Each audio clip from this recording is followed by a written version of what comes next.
Selamat pagi Pak Triwanto, selaku dosen pengampu hukum acara perdata.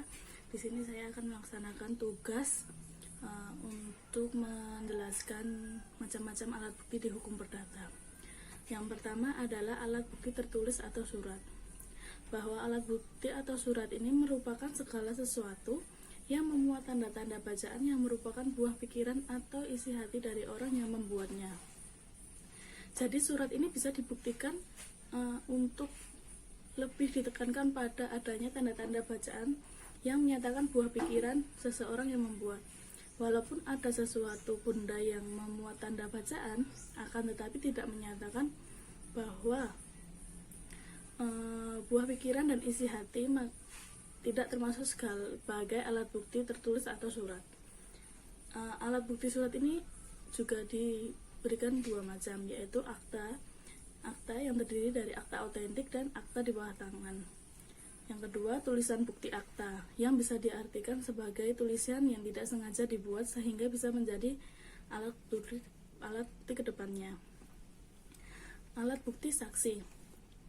Alat bukti saksi yang ada tidak bisa mencukupi batas minimal pembuktian karena alat bukti tulisan yang dimiliki penggugat hanya berkualitas sebagai permulaan pembuktian tulisan.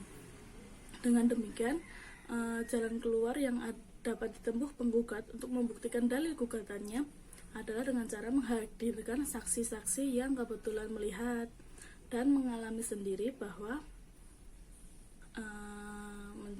bisa menjadi saksi untuk kejadian tersebut. Kesaksian yang harus disaksikan di muka persidangan haruslah tentang adanya perbuatan atau peristiwa hukum yang saksi lihat, dengar, dan alami sendiri.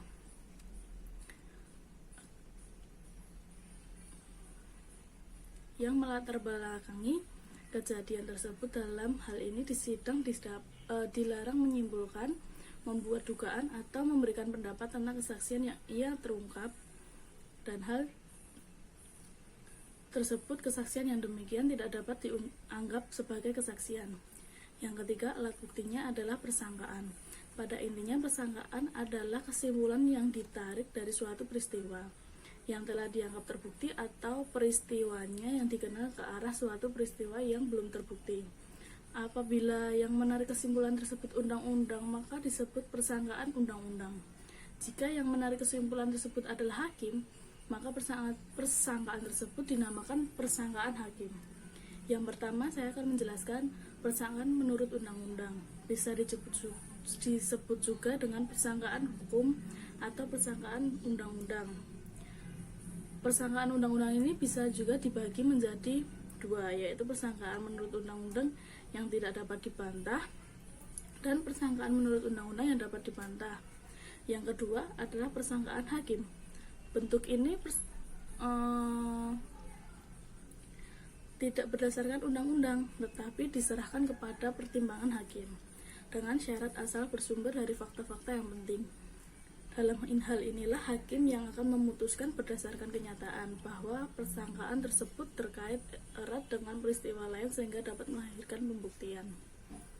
Contohnya, persangkaan hakim adalah penjara dalam perkara perceraian yang didasari alasan perzinahan. Apabila seorang pria dengan seorang wanita dewasa yang bukan suami istri yang sah tidur bersama dalam satu kamar yang hanya punya satu tempat tidur, maka perbuatan perzinahan tersebut telah menjadi persangkaan hakim. Yang keempat adalah alat bukti pengakuan. Dapat disimpulkan bahwa alat bukti pengakuan ini adalah suatu keterangan yang diberikan oleh salah satu pihak di depan persidangan, baik pengakuan yang diberikan secara lisan maupun tertulis, yang bersifat membenarkan peristiwa, hak, atau hubungan hukum yang diadilkan atau dikemukakan oleh pihak lain. Dengan demikian, pengakuan merupakan pembenaran terhadap suatu peristiwa. Pengakuan biasa terjadi di dalam persidangan maupun di luar persidangan. Pengakuan yang terjadi di luar persidangan tidak dapat dijadikan alat bukti. Pengakuan yang terjadi di luar persidangan dapat dijadikan alat bukti apabila pengakuan tersebut diajukan sebagai alat bukti tertulis maupun sebagai keterangan saksi. Menurut pasal 1927 KUH Perdata, pengakuan di luar persidangan hanya diperbolehkan sebagai alat bukti dalam persidangan dalam hal-hal yang diizinkan pembuktian dengan saksi-saksi. Yang kelima adalah alat bukti sumpah. Menurut Sudikno Mertokusumo, bahwa sumpah adalah suatu keterangan atau pernyataan yang dikuatkan atas nama Tuhan, dengan tujuan agar orang yang bersumpah dalam memberikan keterangan atau pernyataan itu takut atas murka Tuhan apabila dia berbohong dalam mengucapkan sumpahnya. Akan tetapi, bagi orang yang tidak jujur, sumpah bukan merupakan jaminan akan berkata benar, karena bagi orang seperti itu, kebohongan sudah menjadi bagian yang tidak terpisahkan dari kehidupannya, apalagi orang yang tidak percaya atas keberadaan Tuhan. Kebohongan itu merupakan suatu hal yang tidak bisa dan tidak ditakuti terhadap hukuman dari Tuhan. Di dalam hukum acara perdata, sumpah sebagai alat bukti ada 3 macam. Yang pertama adalah sumpah pemutus.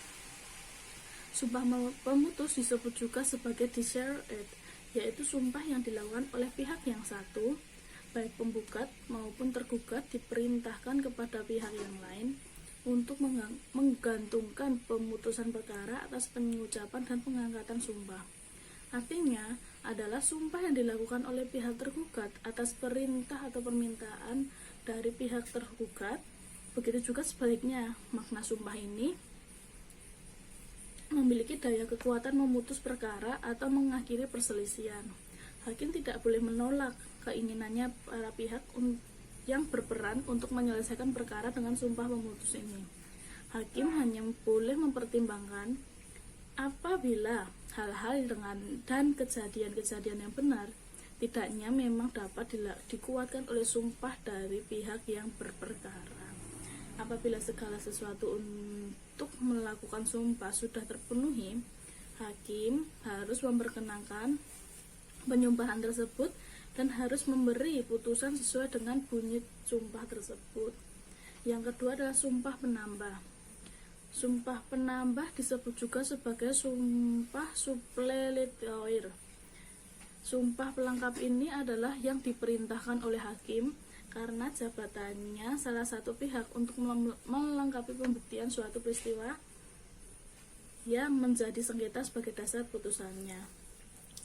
Sumpah penambah ini hanya diperintahkan oleh hakim baik kepada salah satu pihak yang berperkara, baik dari penggugat ataupun tergugat. Bila permulaan pembuktian sudah ada tetapi masih belum mencukupi dan tidak ada bukti lain, jika tidak ada bukti lain sama sekali, maka hakim tidak dapat memerintahkan salah satu pihak yang berperkara untuk mengangkat sumpah penambah tersebut. Sumpah penaksir. Sumpah penaksir disebut juga sebagai estimatori, yaitu sumpah yang diucapkan untuk menetapkan jumlah ganti rugi atau harga barang yang dikabulkan. Sumpah ini merupakan salah satu bukti sumpah yang secara khusus diterapkan untuk menentukan berapa jumlah nilai ganti rugi, baik dari yang digugat oleh penggugat. Apabila dalam persidangan penggugat tidak mampu memberikan bukti berapa jumlah ganti rugi yang sebenarnya, maka tergugat tidak mampu membuktikan bantahannya berapa ganti atau harga barang yang sebenarnya. Harga barang itu dapat ditentukan oleh beban sumpah penakir. Demikian penjelasan dari saya atas alat bukti, macam-macam alat bukti di hukum acara perdata.